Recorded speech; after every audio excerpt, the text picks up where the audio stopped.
Nilinaw ng Office of Civil Defense na wala nang mas masaya pa sa pagdiriwang ng Pasko kung kumpleto at ligtas ang bawat miyembro ng pamilya.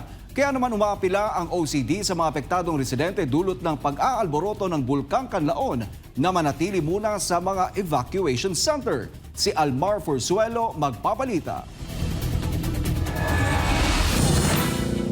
Sa gitna ng nagpapatuloy na aktibidad ng Bulkang Canlaon ay umapila si Civil Defense Administrator Undersecretary Ariel Nepomuceno sa mga residente na nakatira sa extended 6-kilometer radius permanent danger zone ng naturang bulkan na manatili sa mga evacuation center.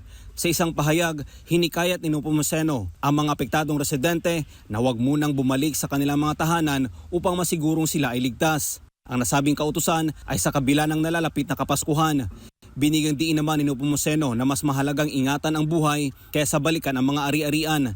Nilinaw din ito sa mga may balak na bumalik sa permanent danger zone na sakaling abutan ng pagsabog ng bulkan ay imposibleng may maliligtas pa sa kanila kaya iba yung kooperasyon ang kanilang hiling. Samantala, base sa huling tala ng National Disaster Risk Reduction Management Council o NDRMC as of 8 a.m. ng December 20, 2024, nasa mahigit 20 barangay ang apektado ng pag-alboruto ng bulkan.